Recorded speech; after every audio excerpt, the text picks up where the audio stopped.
你敢动我二叔一根手指头？我话音未落，王老板一声冷笑打断：你怎样？你以为你是谁？他居高临下的瞥了一眼我身旁的丈夫，找人撑腰，在这青山村，我说了算。就在这时，我丈夫缓缓从西装内袋掏出一物，全场瞬间鸦雀无声。谁也没想到，一场回乡探亲会揭开这个平静乡村下的暗流汹涌。接下来开始我们本期故事，记得点击订阅并开启小铃铛。我叫杨丽，今年35岁，是省城第一人民医院的一名心内科医生。工作虽然忙碌，但规律且充实，每天穿梭在病房和诊室之间，救死扶伤。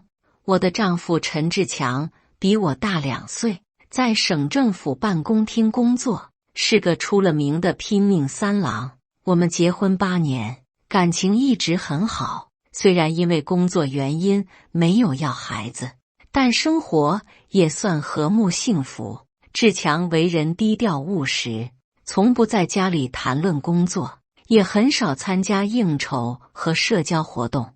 只是最近半年来，他加班的频率明显增加，经常深夜才回家。有时候我半夜醒来，会看到他在书房的灯光下皱着眉头翻阅文件。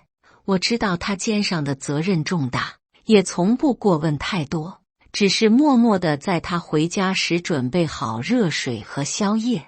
那是2018年初的一个周五晚上，窗外东雨淅沥，我在医院值完班回到家，发现屋里黑灯瞎火，以为志强又加班未归，刚准备开灯，客厅的落地灯突然亮起，志强坐在沙发上，脸上带着罕见的笑容。回来了。他的声音里有着掩饰不住的兴奋。我有个消息要告诉你。我放下包，好奇地在他身边坐下。什么事这么神秘？志强拿出一份文件递给我。我被任命为临江市市委书记，下周就要赴任了。我一时没反应过来，愣在那里。临江市市委书记，临江市是我的家乡所在地。虽然只是一个地级市，但市委书记这个位置，对于才37岁的志强来说，无疑是巨大的晋升。组织上考虑了很久，认为我在基层工作的经验比较丰富，所以志强的语气平静，但眼中透着掩饰不住的喜悦。我扑进他怀里，为他感到由衷的高兴。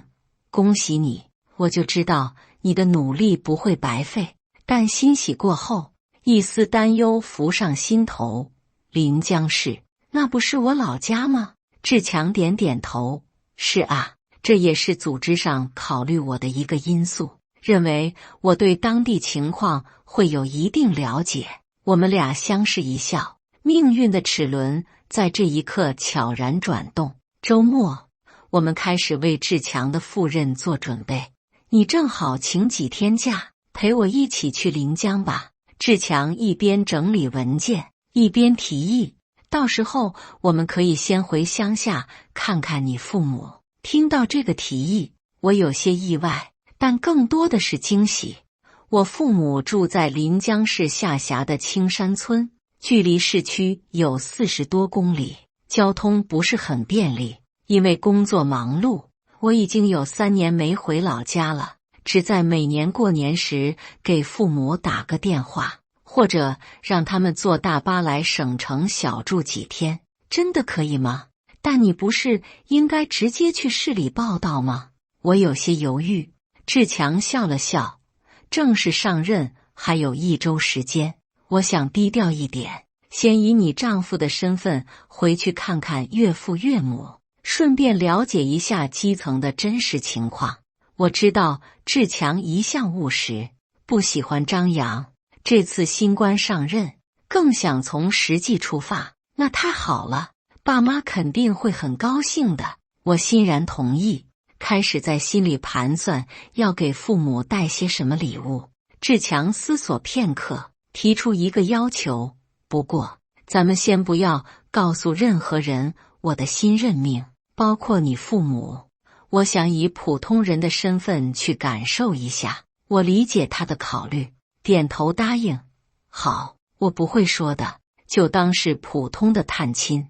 志强又叮嘱道，为了避免不必要的麻烦，这次就开我们自己的车去，不用公车，也不带任何工作人员。我笑着拍拍他的肩膀，放心吧，我老家那个小村子，平时连个外人都很少去，不会有人认出你的。周二早晨，我们简单收拾了几件衣物和给父母的礼物，开着私家车踏上了回乡之路。车窗外，冬日的阳光温柔地洒在高速公路上。志强专注地开着车，而我则打开电台，听着熟悉的乡村民谣。说真的，你有多久没回青山村了？志强问我。我掰着手指算了算，差不多3年吧。上次回去还是我表妹结婚那次。志强微微皱眉，3年时间，应该有不少变化了，应该是变好了吧？我漫不经心地回答。前几年不是启动了乡村振兴计划吗？志强若有所思地点点头，没有再说什么。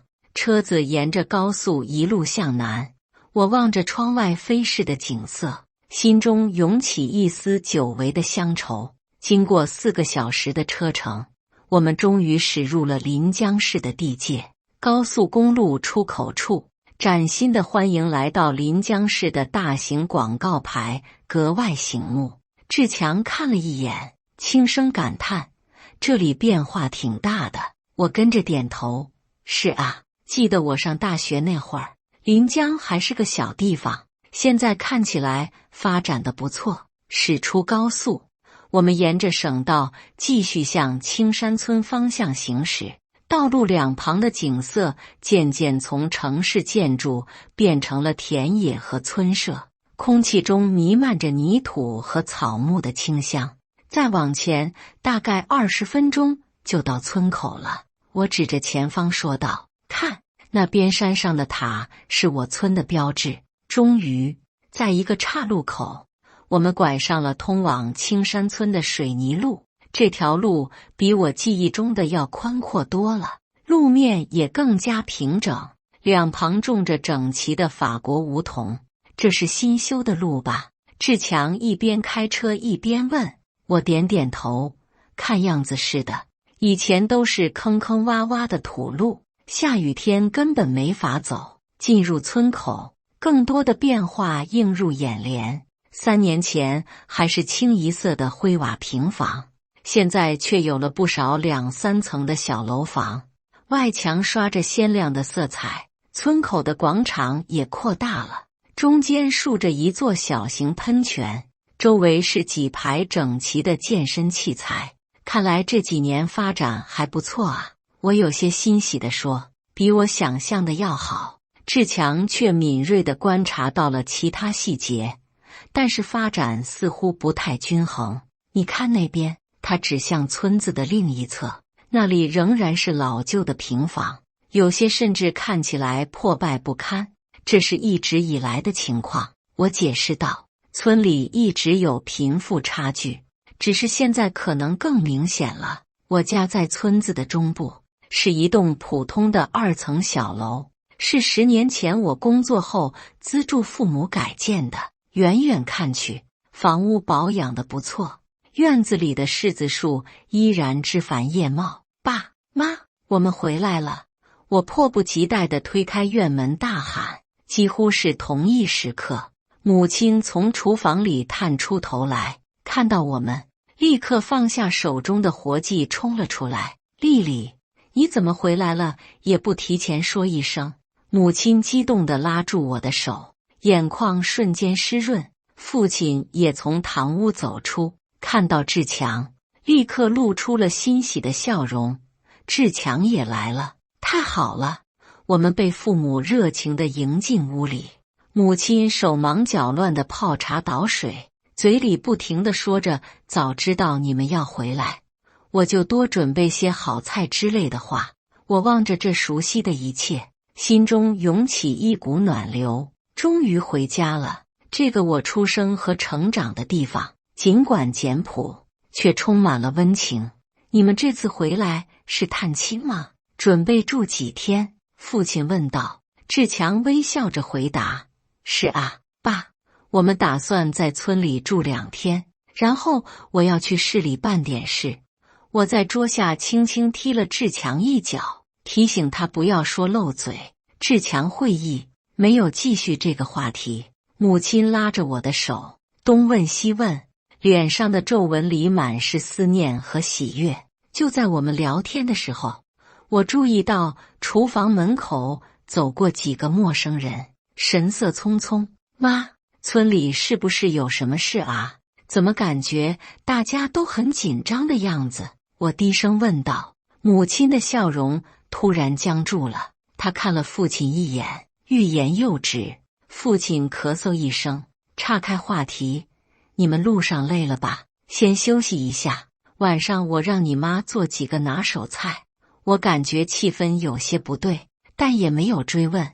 志强却敏锐地察觉到了异常，默默地观察着父母的表情，直到傍晚，当我帮母亲在厨房准备晚餐时，他才小声地告诉我，村里最近不太太平，晚饭很丰盛，母亲准备了我最爱吃的红烧肉和清蒸鱼，还有几样时令蔬菜。酒过3巡，父亲的话也多了起来。村里这2年变化挺大的，父亲边喝酒边说，去年通了柏油路，还修了广场。我点点头，看到了，比以前好多了。父亲的神情突然有些复杂，但也有不好的变化。志强放下筷子，认真地问：叔叔，是什么变化让您这么担心？父亲犹豫了一下，见母亲使了个眼色，才叹息道：大概半年前，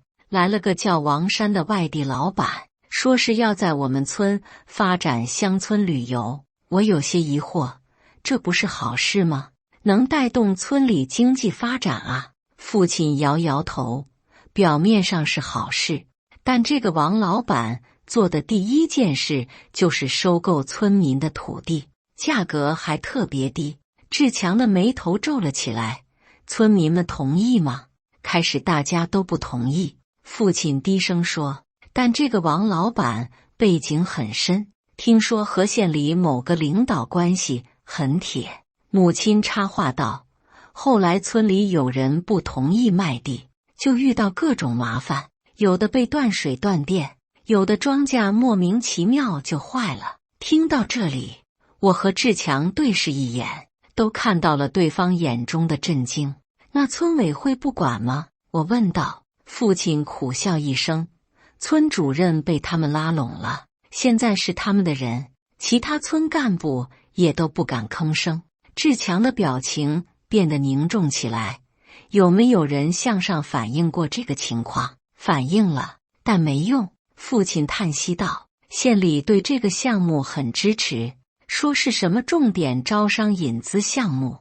我想起了刚才在厨房听到的话，所以这就是村里不太平的原因。父亲点点头，突然压低声音，你二叔家的情况最严重，他的地在山脚下，正好是王老板规划的项目核心区。二叔，我一惊，他怎么样了？你二叔死活不同意卖地。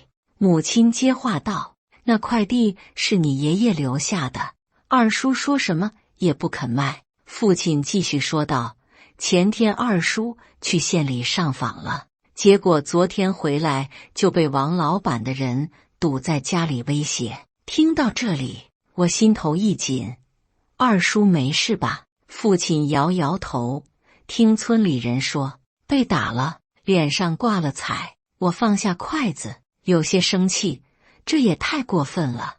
二叔家就在村东头吧，明天我和志强过去看看。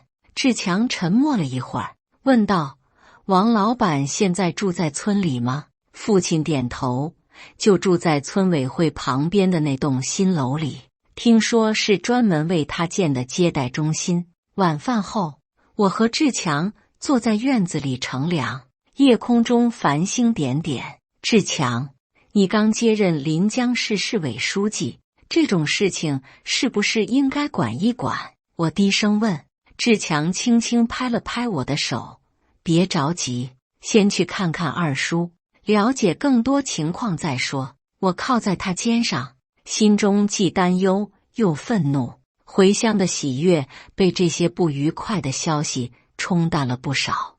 我只希望明天去见二叔时，情况别太糟糕。第二天一早，我和志强吃过早饭，就决定去二叔家看看。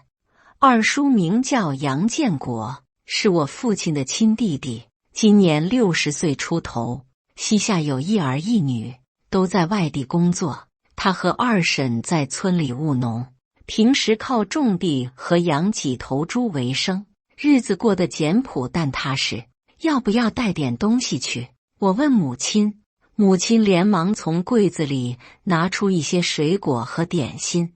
带上这些吧，你二婶最爱吃这个牌子的糕点。我们沿着村子的主路向东走去，道路两旁的景色渐渐从整齐的新房变成参差不齐的老屋。你二叔家就在前面那个小坡上，我指给志强看那栋灰墙红瓦的房子。但当我们走近时，意外地发现二叔家门前聚集了一群人。走得再近些，我听到了争吵声。杨建国，别敬酒不吃吃罚酒，大家伙都签了，就你一家在这里死扛。一个陌生男人的声音传来，我家祖辈的地，凭什么卖给你？这么多年了，什么风浪我没见过，就你这点手段也想吓唬我？这是二叔愤怒的声音。我心头一紧，加快脚步走了过去。人群外围，几个村民看到我们，露出惊讶的表情。是丽丽回来了。二叔怎么了？我焦急地问道。一位老大爷压低声音说，王老板带人来逼你二叔签合同，都闹了一早上了。我和志强对视一眼，随即挤进了人群。眼前的场景让我心痛不已。二叔站在自家院子里，脸上有明显的淤青，嘴角还有血迹，但腰杆挺得笔直。他对面站着一个40出头的男人，西装革履，满脸横肉，身后跟着4、5个膀大腰圆的打手。这应该就是父亲口中的王老板了。二婶躲在二叔身后，眼睛红肿，显然哭过。二叔，我大声喊道，快步上前。二叔看到我，眼中闪过一丝惊讶和欣慰。丽丽，你怎么回来了？王老板闻声回头，上下打量了我一眼，冷笑道，哟，杨建国，叫外援来了。我看着二叔脸上的伤，心疼又愤怒。二叔，这是怎么回事？谁打的你？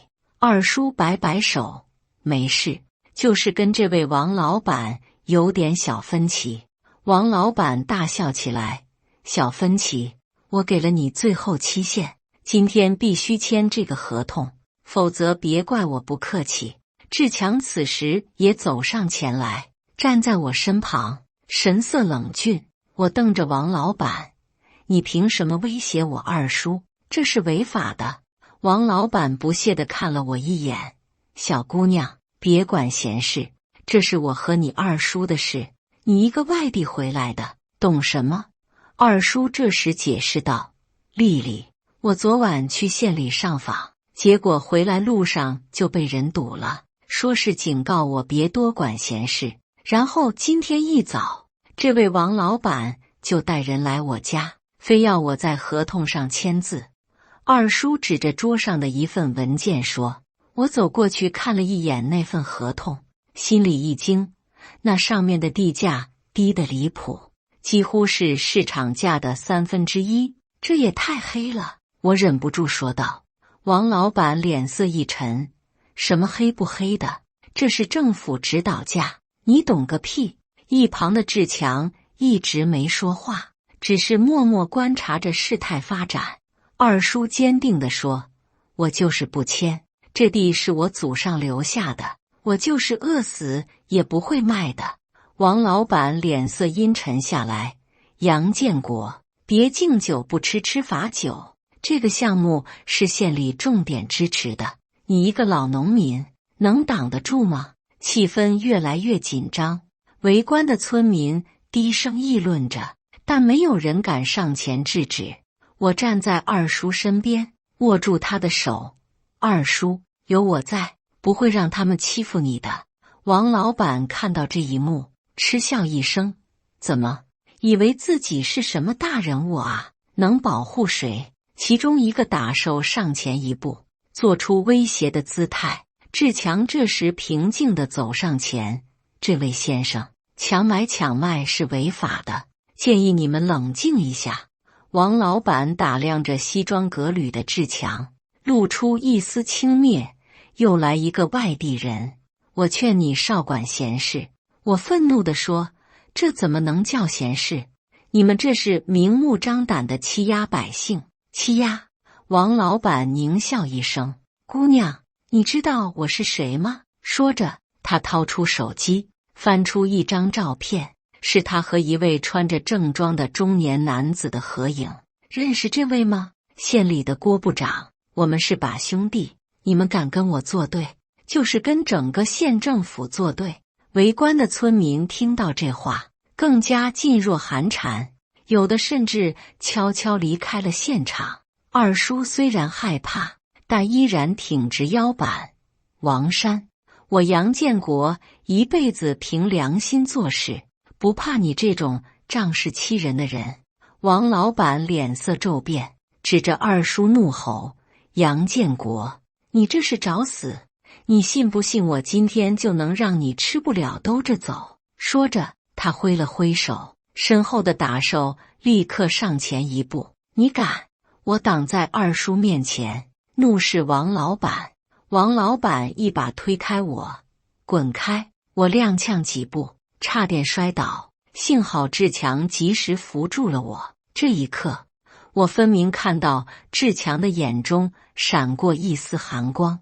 他轻轻将我扶正，随后走上前，面对王老板，声音冰冷：“你刚才推我妻子。”王老板上下打量着志强，不屑地说：“怎么，你还想动手不成？小子，劝你看清形势。”志强不为所动，只是淡淡地说：“我再说一次，强买强卖、恐吓威胁都是违法行为。”王老板嗤笑一声：“违法？那你去告啊，看看谁管。”围观的村民都低下了头，没人敢说话。在这个小村庄里，王老板背后的关系网似乎让他无法无天。就在气氛剑拔弩张之际，志强突然展露出一丝难以察觉的笑容。他缓缓地从西装内袋中掏出一个东西，在众人惊愕的目光中，陈志强缓缓打开那张证件，上面赫然印着中共临江市委员会的字样和他的照片，而那枚红色印章则是市委书记的官印。王老板的脸色瞬间变得惨白，他结结巴巴地说不出话来。村民们也都惊讶地睁大了眼睛，窃窃私语声四起。那是市委书记的证件！天哪！杨丽的丈夫是新任市委书记，怪不得看着这么面熟。前2天电视上不是有报道吗？我的父母也在人群中看到这一幕，震惊得说不出话来。志强的声音不大，但在寂静的院子里格外清晰。王山是吧？我是陈志强，临江市新任市委书记。他顿了顿，继续说道：“你刚才说的县里郭部长，他是谁？不妨说出来，我很想认识一下。”王老板的嘴唇颤抖着，额头上冒出豆大的汗珠。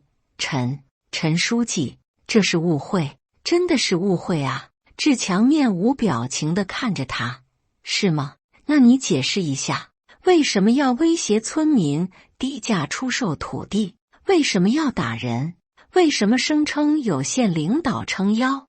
王老板慌了神，连忙摆手：“不是，不是这样的，我没有威胁，也没有打人，都是他们自己要卖地的。”二叔闻言怒道：“胡说！你昨天派人堵我回家的路，今天又带人来我家逼我签合同，这不是威胁是什么？”志强看了看二叔脸上的伤，眼神更加冷峻。他掏出手机，拨通了一个号码：“喂，王局长吗？我是陈志强，我现在在青山村，这里有一起强买强卖、暴力威胁农民的案件，麻烦你立刻带人过来处理一下。”挂掉电话，志强又拨通了另一个号码：“马县长，我是陈志强，关于你们现在青山村的土地收购项目涉嫌违法违规，我需要你立刻前来解释清楚。”王老板听到这里，脸色如土，转身就想逃走。志强冷冷地说：“站住！没我的允许，谁也不许离开。”那几个打手面面相觑，不敢轻举妄动。院子里的气氛已经完全逆转，村民们开始议论纷纷，有的甚至鼓起掌来。我走到志强身边，小声问：“你不是说要低调的吗？”志强微微一笑：“有些事不能再低调了。”不到半小时，一队警车和几辆政府公务车驶入了青山村。县公安局局长王刚带着10几名警察赶到现场，看到志强后，立刻上前敬礼：“陈书记好，接到您的电话，我们立刻赶来了。”紧随其后的是临江县县长马志远，他一下车就快步走向志强，满脸紧张：“陈书记，您怎么会在这里？有什么指示？”志强没有寒暄，直截了当地说：“马县长，这位王老板自称与你们县里的郭部长关系密切，声称有官方撑腰，多次威胁村民低价出售土地，甚至动用暴力，这是怎么回事？”马县长一听，脸色大变，连忙撇清：“陈书记，我们县绝对没有这回事，这个王山，我根本不认识他。”王老板一听，急了：“马县长，您……”马县长厉声打断：“我警告你，不要乱说。我们县政府从未授权任何人以政府名义收购土地。”志强看着这一幕，冷静地说：“马县长，青山村的乡村旅游项目是你们县重点招商引资项目，这点没错吧？”马县长额头冒汗：“是有这个项目，但我们一切都是按照规矩办事，绝对没有强买强卖。”志强点点头：“好，那请你解释一下，为什么村民举报多次没有得到任何回应？为什么上访的村民会被暴力威胁？”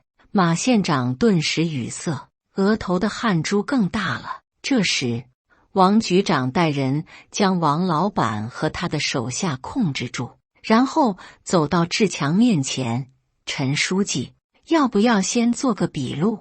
志强点头：“当然需要，这是程序，请王局长务必彻查此事，特别是他背后可能存在的官商勾结情况。”王老板这时彻底慌了：“陈书记，马县长，求求你们放过我吧，我就是想赚点钱，没别的意思啊！”马县长厉声呵斥：“住口！你自己做了什么？心里没数吗？”转向志强，马县长满脸谄媚：“陈书记，此事我们一定彻查到底，绝不姑息。”志强淡淡地说：“马县长，我希望在24小时内看到一份详细的调查报告，包括这个乡村旅游项目的立项、审批、实施的全过程，以及涉及到的所有人员。”马县长连连点头：“是，我立刻回去着手安排。”就这样，王老板和他的手下被警察带走了。马县长也匆匆离开，去准备志强要求的报告。院子里只剩下我们一家人和一些围观的村民。二叔拉着志强的手，激动地说不出话来。志强，我真没想到。二婶在一旁抹着眼泪，谢谢你，真的谢谢你啊！村民们也都围上来，七嘴八舌地讲述着这几个月来的遭遇和委屈。志强认真地听着每一个人的诉说，不时点头或提问。我的父母震惊之余，也是满脸自豪。你什么时候知道志强是市委书记的？母亲悄悄问我。我摇摇头，我一直知道啊，只是他不想声张，所以没告诉你们。父亲拍了拍我的肩膀，女儿，你嫁了个好人啊。志强处理完村民的诉求，走到我身边，抱歉，原本想低调的，现在恐怕不行了。我笑着摇摇头，没关系，你做得对。就在这时，村主任匆匆赶来，满脸堆笑。陈书记好，欢迎您来我们青山村视察工作。志强面无表情地看着他，村主任是吧？我有几个问题想问你。村主任脸上的笑容瞬间僵住了。当天下午，马县长和县里的几位领导带着厚厚一摞材料来到我家。陈书记，这是您要的所有资料，包括乡村旅游项目的立项报告、可行性研究、土地征收方案等等。马县长恭敬地说。志强接过材料，快速翻阅起来。我们坐在堂屋里，气氛凝重。根据初步调查，马县长小心翼翼地说，这个王山确实是我们县发改委郭部长的远房亲戚，因此走了些关系，拿到了这个项目。志强抬起头，走关系就能拿到项目？马县长，你们县的项目审批是这么随意的吗？马县长额头冒汗。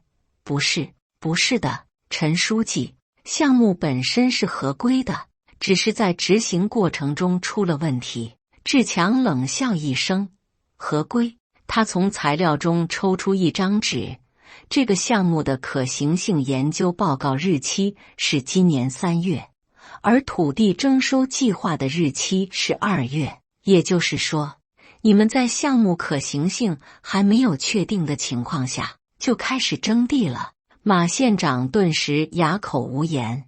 志强继续翻看材料，土地征收补偿标准，按照国家规定应该是市场评估价，而这里写的是每亩2万元。马县长，你告诉我，青山村的土地市场价是多少？马县长支支吾吾。这个根据最近的市场评估，至少是每亩6万元。志强斩钉截铁地说，你们这是在明目张胆地克扣农民的补偿款。马县长面如土色，不敢辩解。志强放下材料，冷静地说，根据王山的交代，这个项目背后是一个房地产开发商，目的根本不是什么乡村旅游，而是想利用政策漏洞，低价征地后建设高档别墅区。我听到这里，不禁倒吸一口冷气。志强继续说道，而且不仅是青山村，周边的几个村庄也都在他们的计划之中，总共涉及土地面积超过3000亩。按照他们的补偿标准和市场价的差额计算，农民将损失至少1个多亿。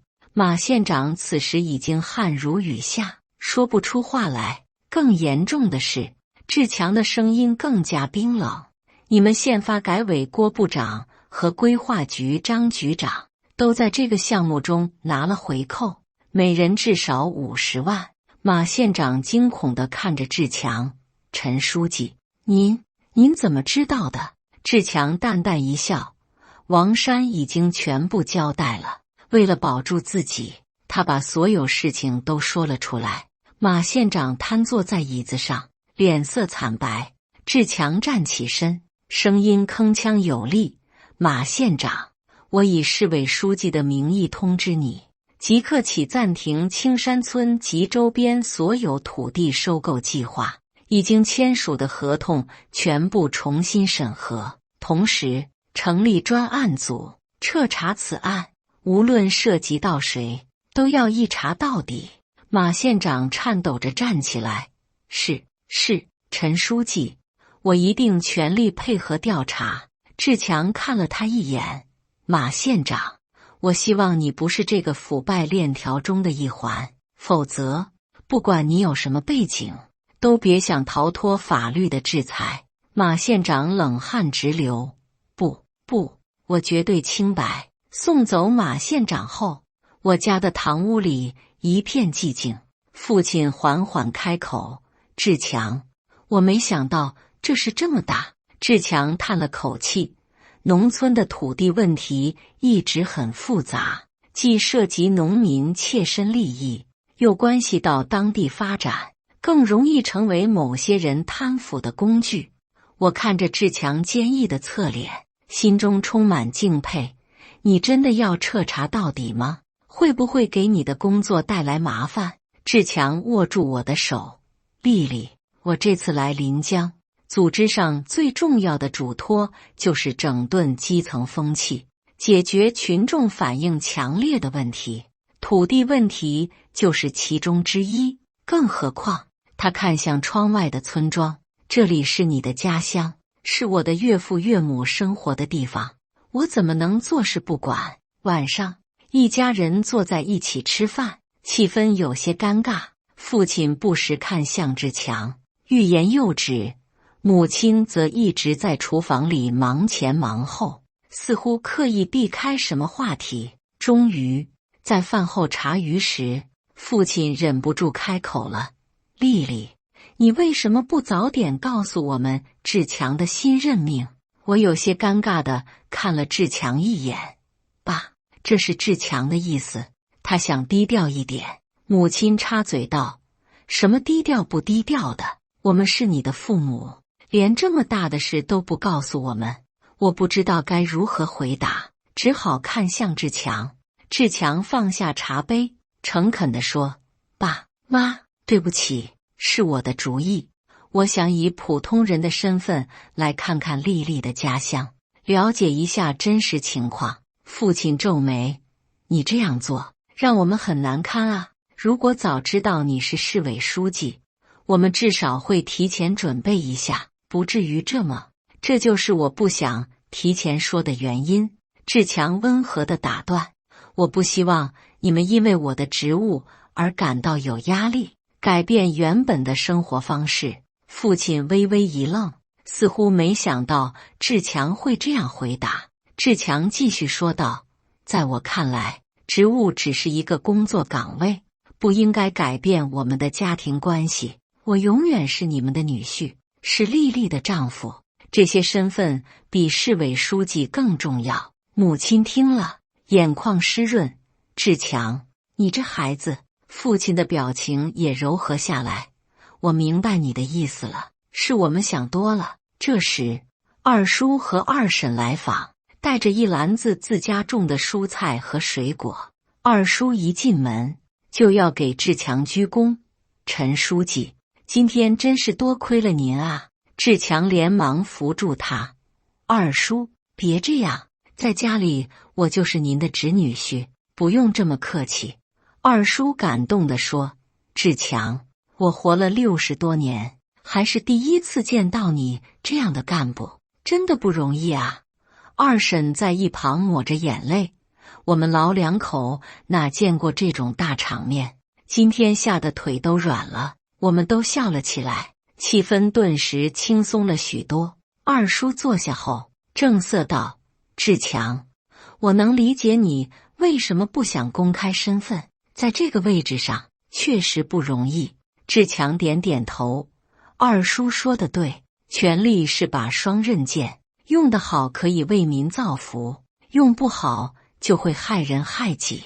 父亲插话道：“那你今天这么做，会不会得罪了县里的领导？以后工作会不会有阻力？”志强微微一笑：“爸，做正确的事，不需要考虑得罪谁。况且，端正基层风气，整顿土地乱象，本来就是我的工作职责。二叔感慨地说：“难得啊，现在的年轻干部能有这样的觉悟。志强，临江有你这样的市委书记，是老百姓的福气。”晚上，我和志强在卧室里小声交谈。今天这事处理的怎么样？我问道。志强叹了口气，才刚开始，这个案子涉及面很广，可能会牵出更多问题，我有些担忧，会不会很棘手？志强握住我的手，肯定会遇到阻力，但这就是我的工作。来临江之前，组织上就交代过，要我特别关注基层腐败问题。我靠在他肩上，我相信你能处理好，就是有点担心，会不会太累？志强轻轻抚摸我的头发，有你在身边，再累也值得。第10部分，结局与启程。我们在青山村的最后一天，院子里来了不少村民，他们带着自家种的蔬菜水果，或是一些手工制品，来感谢志强的帮助。志强一一婉拒了这些礼物，乡亲们的心意我领了，但这些东西我真的不能收，我只是做了分内的事。一位老大爷激动地说：“陈书记，多亏了您啊，不然我们这些老百姓哪有地方说理去？”志强认真地回答：“大爷，我们国家是有法律的，任何人都不能凌驾于法律之上。以后遇到问题，一定要通过正规渠道反映，不要忍气吞声。”又一位村民说：“陈书记，听说王老板他们都被抓起来了，那我们的地？”志强解释道：“所有已经签订的合同都将重新评估，如果存在明显不公，会给予合理补偿。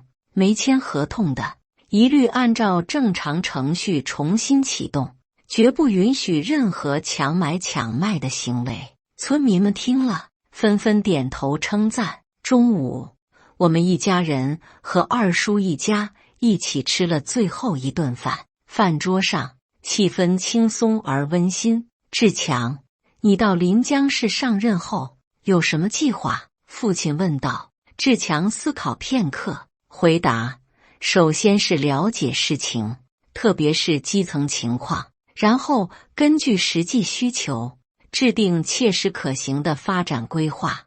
二叔插话道：我看你第一件事就应该好好查查这些年的土地问题，肯定还有不少猫腻。志强笑着点头，二叔说的对，土地问题确实是我关注的重点之一。母亲担忧地说：丽丽，志强这么忙，你在省城工作，两地分居怎么办？我握住志强的手，我已经申请调动了，准备到临江市人民医院工作。母亲惊喜地说：真的？那太好了，你们终于可以天天在一起了。志强看着我，眼中满是感激，谢谢你愿意为我放弃省城的工作。我摇摇头，这不只是为了你，也是为了我自己。我想离家近一点，能经常回来看看你们。父亲举起杯子，为志强的新任命，也为我们一家人的团聚，干杯！所有人都举起杯子，相视而笑。下午，我们收拾好行李，准备启程去市区。村民们自发地聚集在村口，为我们送行。志强和每个人握手告别，承诺会关注村里的发展。